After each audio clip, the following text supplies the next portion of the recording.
Good morning friends, कैसे हैं आप लोग। आई होप अच्छे होंगे और अपनी स्टडी को बेहतर कर रहे होंगे। आज से हम लोग एक नया सीरीज स्टार्ट कर रहे हैं जिसमें हम लोग क्या करेंगे, जनरल साइंस का जनरल फिजिक्स वाला पोर्शन उठाएंगे और यहाँ पे हम लोग जनरल फिजिक्स को कवर करेंगे।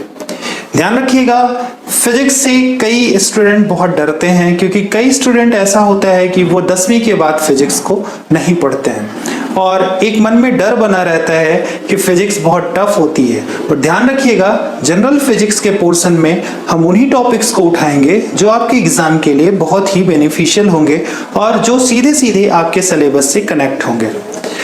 तो यहाँ पे जितने भी आगे की वीडियोस आएंगी उनमें जनरल फिजिक्स के एक एक टॉपिक को हम लोग कवर करते चलेंगे। तो चलिए सबसे पहले हम लोग देख लेते हैं कि जनरल फिजिक्स में आपके कॉम्पिटिटिव एग्जाम का सिलेबस क्या है।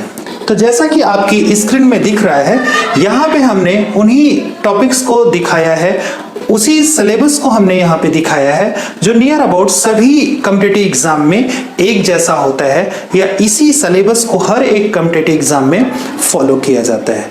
तो प्लीज आप एक बार इस सिलेबस को नोट डाउन कर लें ताकि आगे की वीडियोस जो आए उसमें आपको कनेक्ट करने में कोई प्रॉब्लम ना हो, आप ये समझ पाएं कि कौन सा टॉपिक हो गया है, कौन सा टॉपिक अभी बचा हुआ है।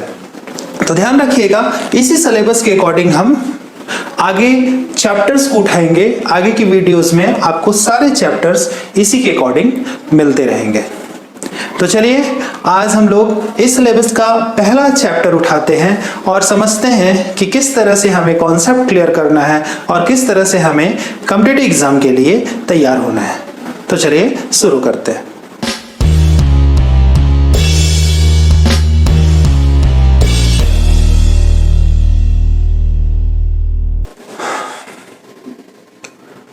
तो चलिए आज का सेशन स्टार्ट करते हैं।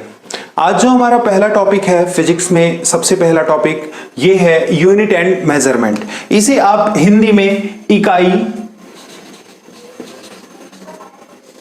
एवं मापन के नाम से जानते हैं। आपके बुक में इकाई और मापन के नाम से ये टॉपिक आपको मिलेगा, यूनिट एंड मेजरमेंट। देखिए यहां से हमें उन्हीं चीजों को पकड़ना है जो बहुत ही इंपॉर्टेंट है, जो बहुत ही ज्यादा आपके एग्जाम में पूछे जाते हैं। मैं आपको बताऊं, जितने भी वनडे एग्जाम है, खास तौर से आपके एमपी व्यापम में जो पुलिस की वैकेंसीज आती हैं, जो थर्ड ग्रेड के एग्जाम्स होते हैं, उनमें यहां से सीधे सीधे सवाल पूछे जाते हैं। बीच बीच में मैं आपको कुछ एग्जांपल्स भी देता चलूंगा, उन्हें आप नोट डाउन करते चलिएगा।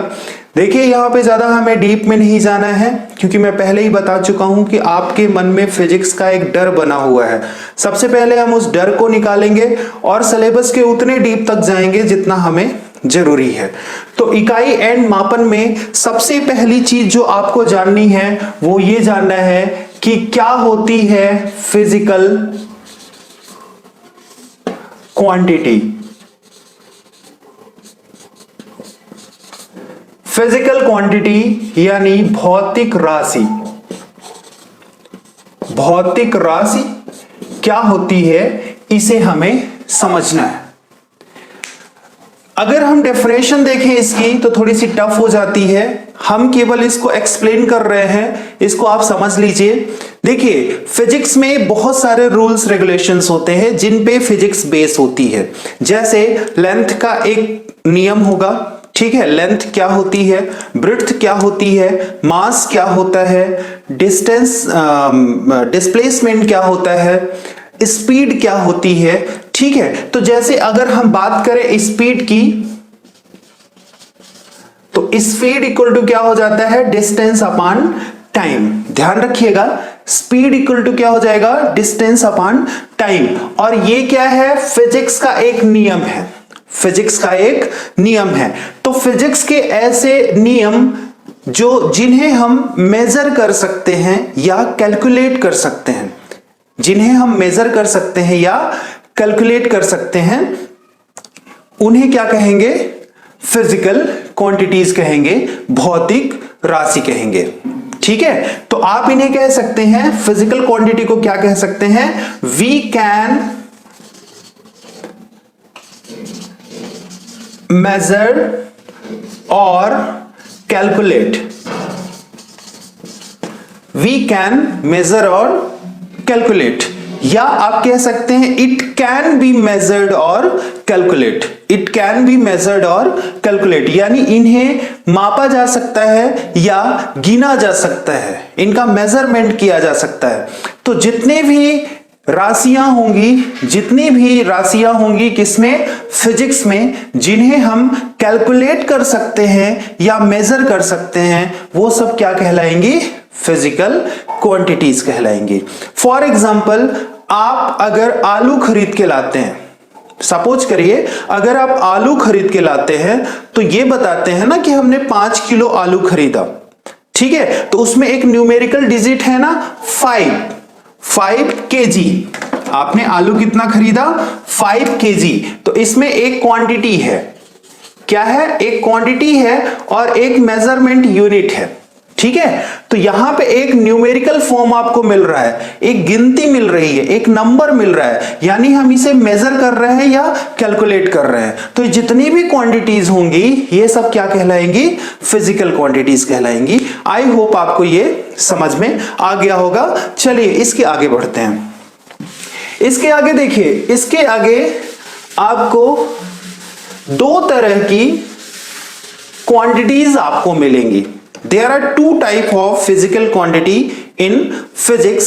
दो तरह की आपको फिजिकल क्वांटिटीज मिलेंगी। पहली क्वांटिटी आपको मिलेगी स्केलर, यानी अदिश।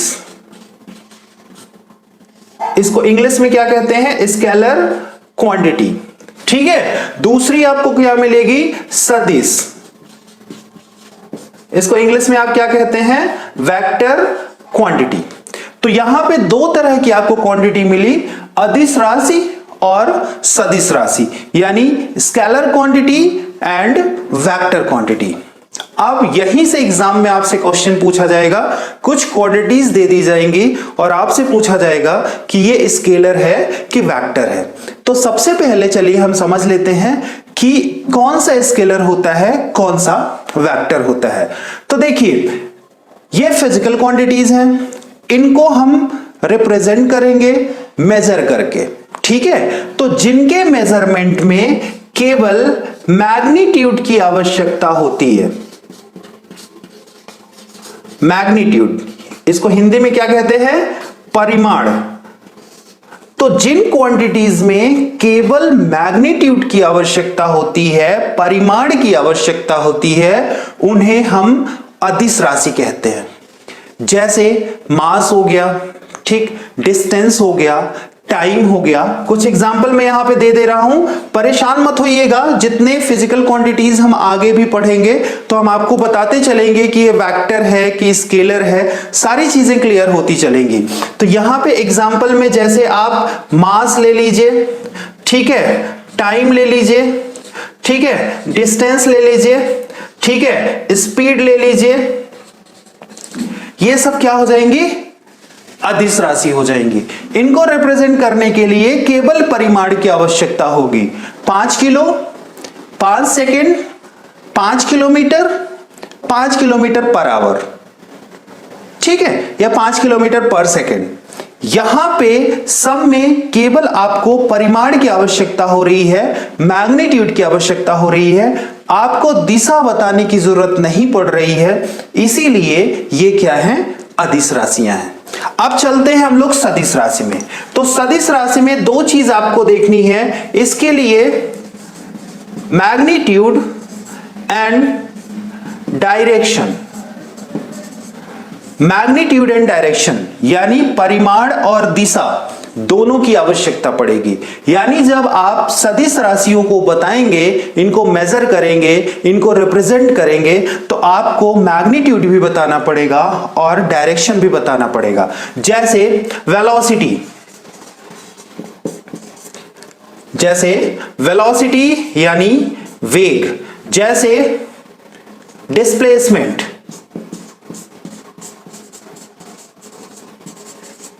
यानी विस्थापन।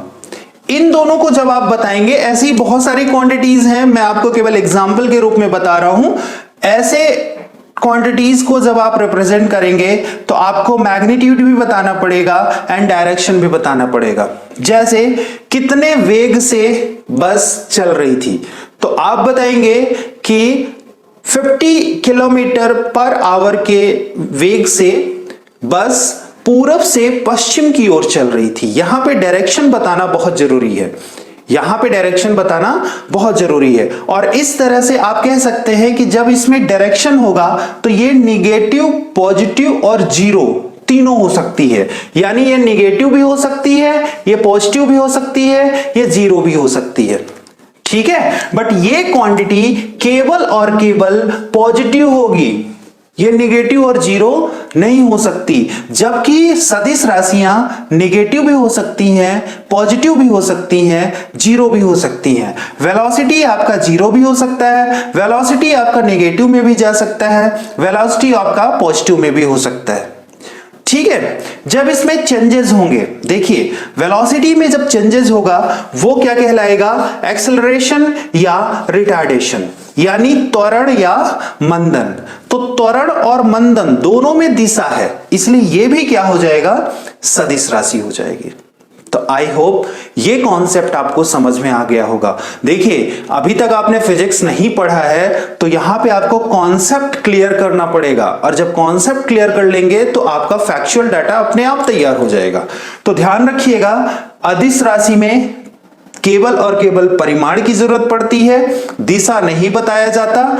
ये केवल और केवल धनात्मक हो सकती है, ऋणात्मक और जीरो नहीं होगी। जबकि सदिश राशियों में परिमाण भी बताना पड़ता है, दिशा भी बतानी पड़ती है, और ये पॉजिटिव, नेगेटिव और जीरो तीनों हो सकती हैं। ये कंडीशन पे डिपेंड करता है। तो आई होप ये कॉन्सेप्ट एकदम आपका क्लियर हो गया होगा। चलिए अब इसके आगे बढ़ते हैं। इसके आगे आपको यहां पे एक बहुत ही इंपॉर्टेंट चीज जाननी है, और इंपॉर्टेंट चीज क्या है, यहां पे आपको यह देखना है कि जो फिजिकल क्वांटिटीज होती हैं इनके लिए हम क्या करते हैं, इनके लिए, इनके मेजरमेंट के लिए हम लोग यूनिट यानी इकाई का इस्तेमाल करते हैं।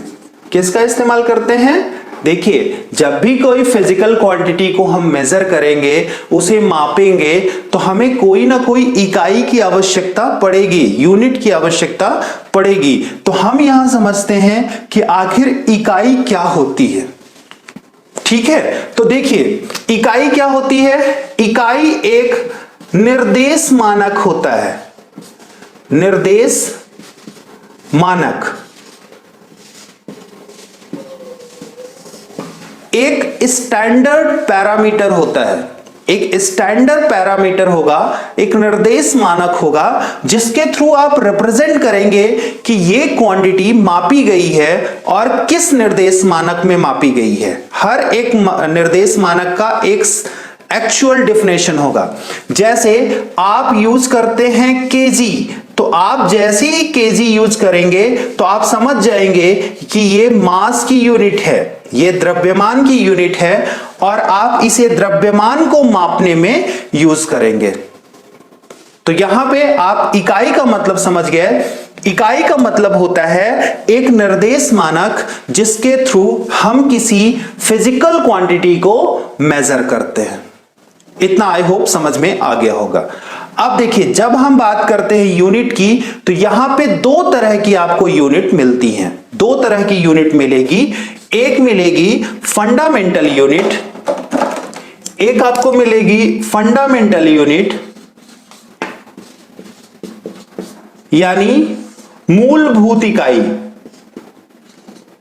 मूलभूत इकाई, और दूसरी आपको मिलेगी डिराइव्ड यूनिट यानी व्युत्पन्न इकाई, दूसरी आपको मिलेगी डिराइव्ड।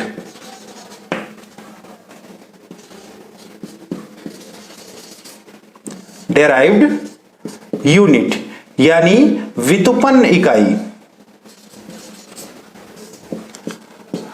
व्युत्पन्न इकाई। अब यहां पे हमारा समझना ये जरूरी है कि आखिर फंडामेंटल यूनिट्स क्या होती हैं और डिराइव्ड यूनिट्स क्या होती हैं, क्योंकि अगर आपने ये समझ लिया तो आप ये समझिए कि व्यापम में जितने छोटे छोटे क्वेश्चंस आते हैं, बहुत ही छोटे छोटे क्वेश्चंस आपसे पूछ लिया जाता है, वो सारी चीजें आप सॉल्व कर लेंगे। तो चलिए यहां पे देखिए, ये जो आपका फंडामेंटल यूनिट होते हैं ये सर्टेन होते हैं, निश्चित होते हैं, ये इंडिपेंडेंट होते हैं। दो चीज याद रखिएगा, निश्चित होंगे और क्या होंगे, स्वतंत्र होंगे, इंडिपेंडेंट होंगे, ये किसी के ऊपर डिपेंड नहीं होंगे, यानी ये इकाई चेंज नहीं होगी, ये सर्टेन होगी। और ये टोटल कितने तरह की होती हैं, 7 होती हैं। इनके नंबर कितने होते हैं, 7 होते हैं, ये भी याद करके रखिएगा। नंबर 7 ये आपको याद करके रखना है, ठीक है। अब चलिए यहीं पे हम लोग समझ लेते हैं, अभी इसकी हम बात करेंगे आगे, इसकी आगे हम बात करेंगे, बट इसको हम समझ लेते हैं कि आखिर डिराइव्ड यूनिट क्या होती हैं। तो देखिए डिराइव्ड यूनिट क्या होती हैं, जो फंडामेंटल यूनिट से डिराइव की जाती हैं, यानी जो फंडामेंटल यूनिट से बनाई जाती हैं उन्हें हम डिराइव्ड यूनिट कहते हैं। जैसे मैं कई बार एग्जांपल लिया, मैं आपको बार बार इसी का एग्जांपल दे रहा हूं क्योंकि आगे बहुत सारी यूनिट्स आपको मिलेंगी, बहुत सारी फिजिकल क्वांटिटीज मिलेंगी। ये थोड़ा सा सिंपल है। स्पीड की जैसे मान लीजिए है डिस्टेंस अपॉन टाइम, तो इसकी यूनिट क्या हो जाएगी, डिस्टेंस की यूनिट होती है मीटर और टाइम की होती है सेकंड। तो मीटर पर सेकंड, हम स्पीड को किससे मेजर करेंगे, मीटर पर सेकंड से। तो आगे चल के आपको पता चलेगा कि मीटर एक फंडामेंटल यूनिट है और सेकंड भी एक फंडामेंटल यूनिट है।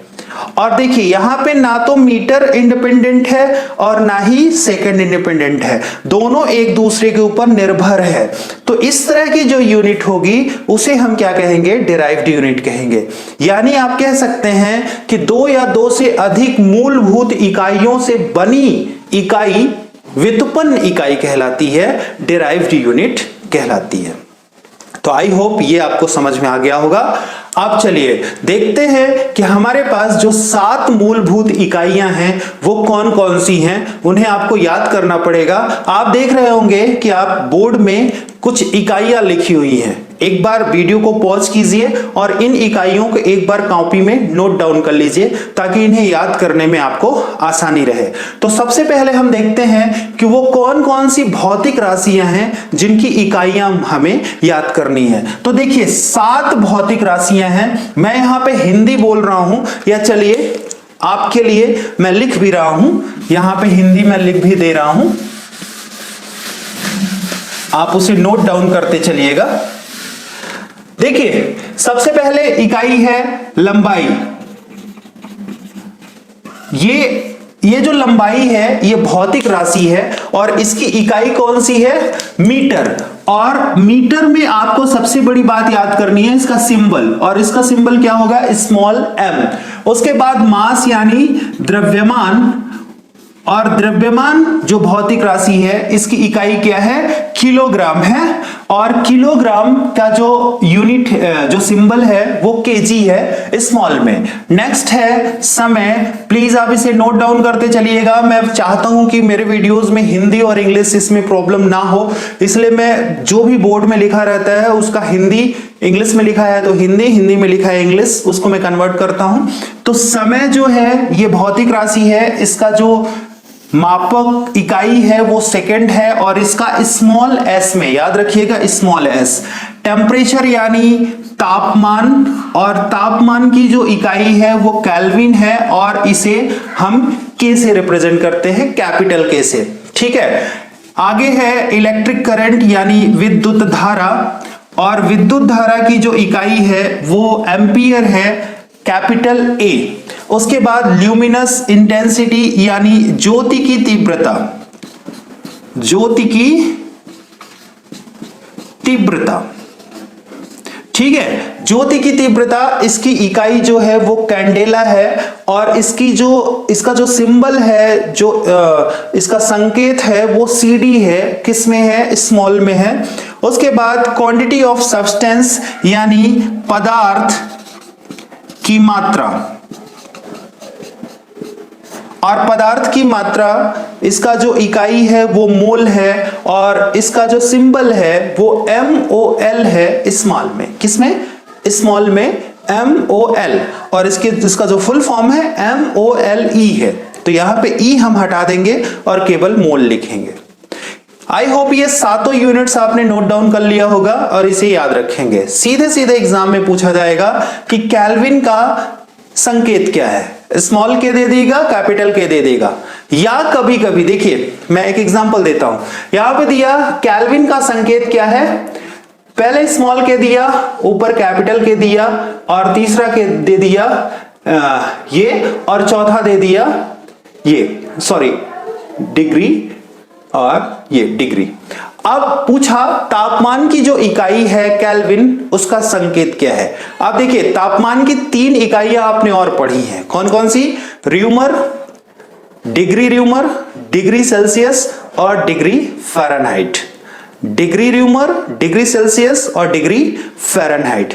अब आपने सोचा कि इसका आपको याद है कि इसका मात्रक क्या, इसका संकेत क्या है, के है, बट आप कंफ्यूज हो गए कि जब केल्विन में डिग्री चढ़ रहा है, ठीक, र्यूमर में डिग्री चढ़ रहा है, फ़ारेनहाइट में डिग्री चढ़ रहा है, तो केल्विन में डिग्री लगेगा, और आपने इसका आंसर ये टिक कर दिया। पर ध्यान रखिएगा ये एकदम गलत है। क्यों गलत है? क्योंकि ये केल्विन जो है वो फंडामेंटल यूनिट है, और ध्यान रखिएगा मैंने आपको बताया था ये किसी पे डिपेंडेंट नहीं होता। इसका मतलब ये है कि इसका जो संकेत होगा वो केवल और केवल के होगा। ऐसे ही छोटे छोटे सवालों में आप फंस जाते हैं और नंबर लुटा के चले आते हैं, ध्यान रखिएगा नेक्स्ट टाइम ऐसा ना हो। चलिए ये सातों यूनिट्स आपने लर्न कर लिया, आई होप लर्न हो गया होगा आपका। आगे चलते हैं, 2 सप्लीमेंट्री यूनिट है, ये पूरक इकाइयां कहलाती हैं, इनको भी याद रखिएगा। एक है प्लेन एंगल यानी समतल कोण, इसका रेडियन होता है और इसका जो सिंबल होता है वो RED होता है। दूसरा है सॉलिड एंगल यानी ठोस कोण यानी ठोसीय कोण, इसका स्टेरेडियन होता है और इसका जो सिंबल होता है वो SR होता है। तो एक बार स्क्रीनशॉट लीजिए, इसको आप एक बार लिख लीजिए ताकि जो एग्जाम में आपसे सवाल आए तो आपसे बन सके।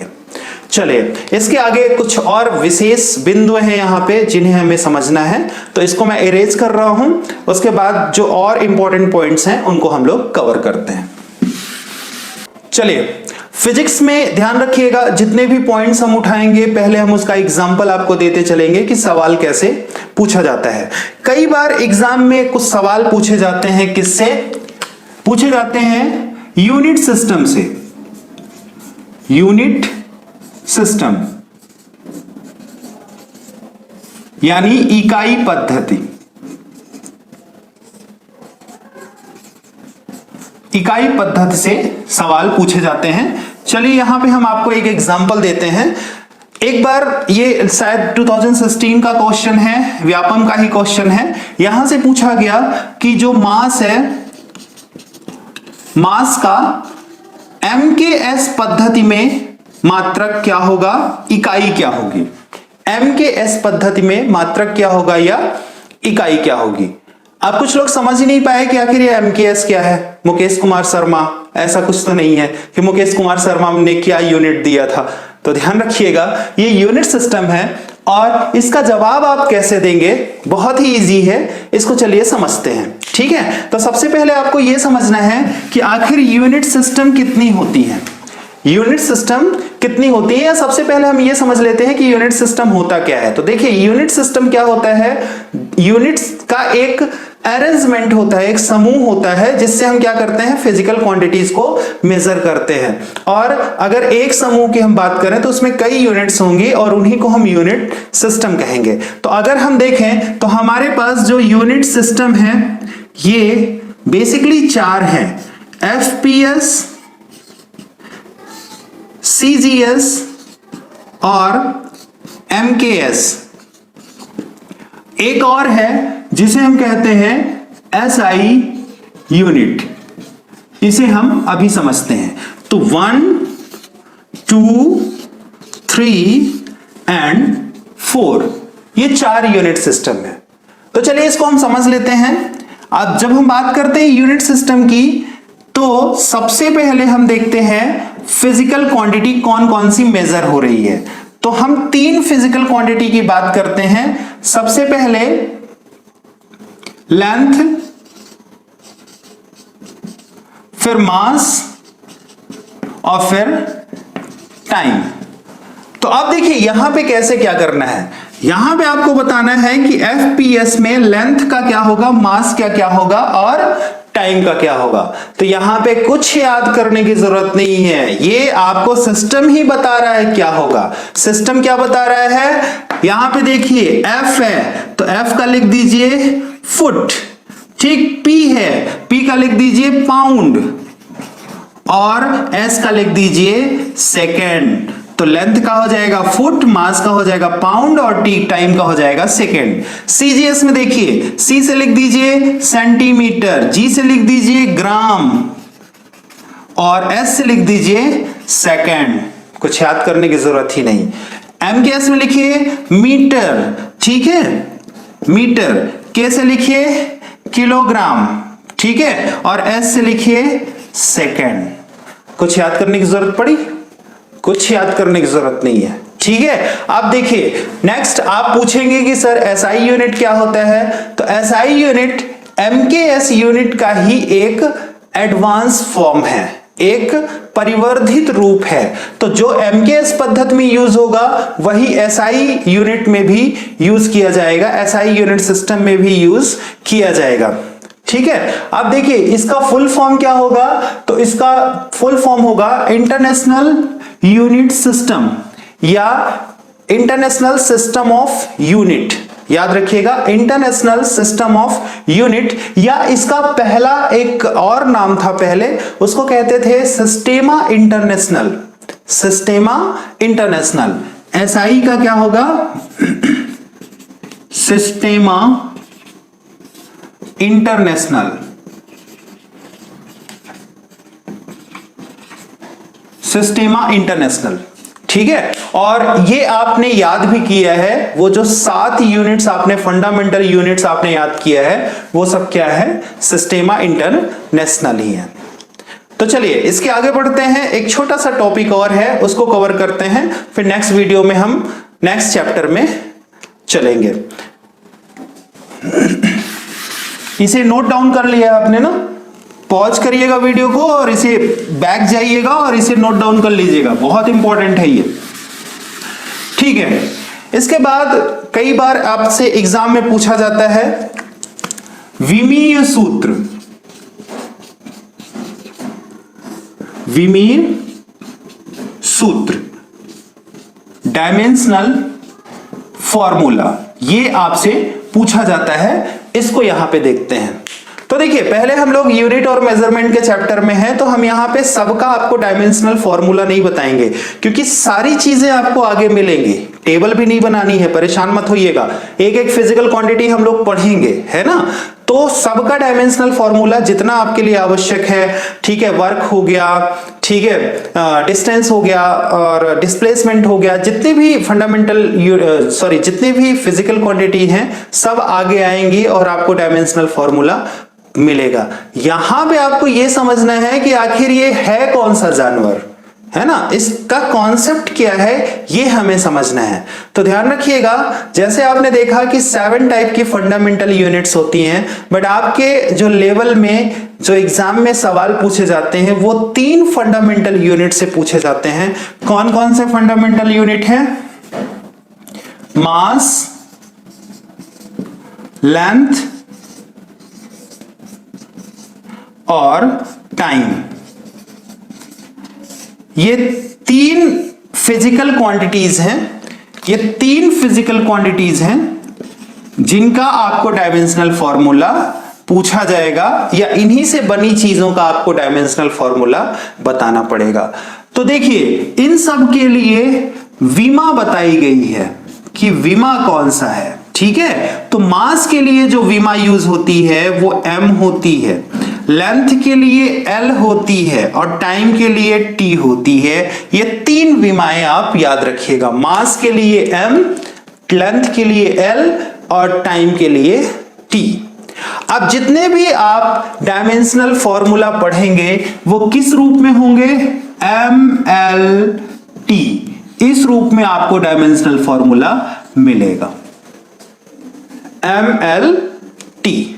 अब चलिए देख लेते हैं कि इसको निकाला कैसे जाता है, इसको कैसे मेजर किया जाता है। तो चलिए फिर से वही छोटा सा एग्जांपल लेते हैं, जैसे स्पीड हो गया, और स्पीड क्या होता है, डिस्टेंस अपॉन टाइम, यानी मीटर पर सेकेंड, मीटर पर सेकेंड। तो देखिए यहां पे एक लेंथ है और एक टाइम है, एक लेंथ है और एक टाइम है। अगर यहां से देखिए मैं आपको बता दूं, अगर किसी फिजिकल क्वांटिटी का आपको डेरिवेशन मालूम है तो आप विमा निकाल लेंगे, विमी सूत्र निकाल लेंगे। अगर ये नहीं, यूनिट अगर मालूम है तब भी आप विमी सूत्र निकाल लेंगे।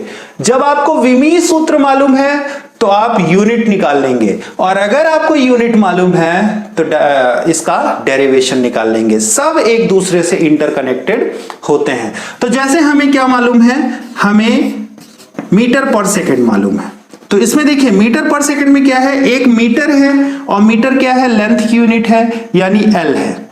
तो एल कितना है, 1 है, ठीक, अपॉन सेकेंड टाइम की यूनिट है और कितनी है, 1 है, तो टी नीचे हो जाएगा। यहां पे एम तो है नहीं, यहां पे एम नहीं है, बट हमें रिप्रेजेंट करना है किससे, एम एल टी से। विमी सूत्र हमें रिप्रेजेंट करना है किससे, एम एल टी से। तो यहां पे देखिए, यहां पे m कुछ नहीं है तो 0 रख देंगे, लिखना जरूरी है। या तो आप m को लिखो ही ना, या तो लिखो तो ऊपर 0 जरूर लिखो। उसके बाद l कितना है, 1 है, और किस में है, अंश में है, तो हम यहां पे 1 लिख देंगे। अब ये ऑप्शनल है, चाहे 1 लिखिए चाहे ना लिखिए, क्योंकि अगर किसी डिजिट के पावर में कुछ नहीं लिखा है तो उसे 1 ही माना जाता है। आप चलिए टी में देखते हैं, तो टी किस में है, हर में है, ठीक है। चलिए एक मैं आपको छोटा सा फॉर्मूला रिकॉल करता हूं, आपने 6th में पढ़ा होगा, 1 अपान m की पावर n, ये आपने पढ़ा होगा, 1 अपान m की पावर n, ये आपने पढ़ा होगा। इसके बाद आप क्या करते हैं, अगर इसे ऊपर ले जाते हैं तो m की पावर -n कर देते हैं। ये फॉर्मूला आपने पढ़ा होगा, क्योंकि ये कहां है, ये डिनोमिनेटर में है, यानी हर में है, और ये हर से जब ऊपर जाएगा अंश में तो इसके ऊपर क्या हो जाएगा, माइनस का सिंबल लग जाएगा, ठीक है। तो ऐसे ही देखिए ये टी कहां है, हर में है, और हम कहां ला रहे हैं, अंश में, तो यहां पे क्या कर देंगे, -1 कर देंगे, यानी m0 l की पावर 1 t की पावर -1, और यही क्या हो जाएगा, स्पीड का विमीय सूत्र हो जाएगा, ठीक है। यहां क्या हो गई, चाल क्या, विमीय सूत्र आपको मिल गया, स्पीड का आपको डायमेंशनल फॉर्मूला मिल गया। ये तो हमने यहां पे आपका कॉन्सेप्ट क्लियर किया है। ऐसे ही वर्क का क्या होगा, ठीक है। जितने भी आपको मिलेंगे आगे चल के, जितने भी आपको मिलेंगे आगे चल के, उन सब का मैं आपको डायमेंशनल फॉर्मूला बताता जाऊंगा। आपको आज क्लियर हो गया कि आखिर डायमेंशनल फॉर्मूला होता क्या है और इसे कैसे फाइंड आउट किया जाता है। ध्यान रखिएगा, अगर डायमेंशनल फॉर्मूला आपको याद है तो आप उसकी यूनिट भी निकाल सकते हैं। चलिए यहां पे हम लोग थोड़ा सा ये समझ लेते हैं कि अगर आपके पास किसी का विमीय सूत्र है तो उसे आप यूनिट में कैसे कन्वर्ट कर सकते हैं। ये काफी फ्रूटफुल रहेगा आपके लिए। तो जैसे आपके पास विमीय सूत्र है m की पावर 0, l की पावर 1 और t की पावर -1, और ये विमीय सूत्र किसका है, स्पीड का है, यानी चाल का है। तो इसे कैसे हम यूनिट में कन्वर्ट करेंगे, तो देखिए m की पावर 0 है, यानी इसका कोई मतलब नहीं है, ये यहाँ पे है ही नहीं। l की पावर 1 है, यानी l यानी लेंथ यानी मीटर, और पावर 1 है, हम नहीं लिखेंगे, वो नोन है कि वहां पे 1 है, ठीक है। उसके बाद t की पावर -1 यानी s की पावर -1, और जैसा कि आपने देखा फॉर्मूला कि अगर हर में है और अंश में जाएगा तो -1 हो जाएगा। अगर हम यहाँ पे माइनस हटाते हैं, अगर माइनस हटाते हैं तो इसे हमें फिर से इसके प्रीवियस प्लेस में भेजना पड़ेगा, इसके अपनी जगह पे भेजना पड़ेगा। तो हम लिख सकते हैं कि m/s यानी मीटर पर सेकेंड, और यही मीटर पर सेकेंड क्या होगी, स्पीड की यूनिट होगी। तो हम जहां से चले थे वहीं पे पहुंच गए।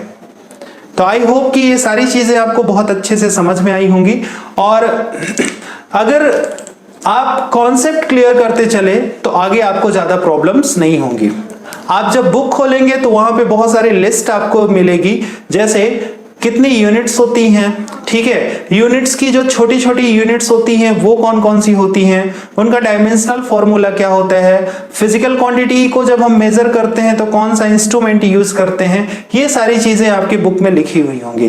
देखिए, परेशान नहीं होना है, आपको ये भी नहीं सोचना है कि हमने वीडियो में ये नहीं बताया, क्योंकि ध्यान रखिएगा जैसे जैसे हम वीडियो में आगे बढ़ेंगे, नेक्स्ट चैप्टर लेंगे, जितनी भी फिजिकल क्वांटिटीज आएंगी उन सबको हम आपको बताते चलेंगे, साथ ही साथ उनकी मेजरमेंट यूनिट और मेजरमेंट करने के लिए जो ऑपरेटर्स, जो इंस्ट्रूमेंट यूज होते हैं वो भी हम आपको बताते चलेंगे। तो हम यहाँ पे एक साथ आपको वर्डन नहीं दे रहे हैं, धीरे धीरे करके हम आपको बताएंगे ताकि वो चीजें आपकी क्लियर होती चले। तो ज्यादा परेशान नहीं होना है, फिजिक्स से डरना नहीं है, धीरे धीरे आपका सारा फिजिक्स एक अच्छे स्टैंडर्ड में पहुंच जाएगा, आपका सिलेबस एक अच्छे स्टैंडर्ड में पहुंच जाएगा। आपको बस काम क्या करना है, वीडियो को कंटिन्यूअसली देखना है, साथ ही साथ अपनी एक नोट्स बनाते चलना है ताकि बार बार आपको वीडियो ना देखना पड़े, ठीक है। तो अगर वीडियो अच्छी लगती है तो प्लीज लाइक करिए ताकि एक एप्रिसिएशन मिल सके, मुझे भी एक मोटिवेशन मिल सके। दोस्तों में शेयर करिए ताकि सब्सक्रिप्शन बढ़ सके, हमारा एक परिवार बढ़ सके, यूट्यूब परिवार बढ़ सके। और अपने आप को घर पे रखिए, सुरक्षित रखिए, क्योंकि कोरोना इस समय पीक पे है ना। तो घर में सुरक्षित रहना आवश्यक है, क्योंकि आप सुरक्षित नहीं रहेंगे या हम सुरक्षित नहीं रहेंगे तो कौन आपको फिजिक्स पढ़ाएगा या हम किसको फिजिक्स पढ़ाएंगे, ठीक है। तो घर में रहना है, सुरक्षित रहना है, अपने स्टडी को बूस्ट करना है, प्रिपरेशन को एक अच्छे लेवल पे लेके चलना है, ठीक है। चलिए मिलते हैं नेक्स्ट वीडियो में, तब तक के लिए best of luck and thank you so much.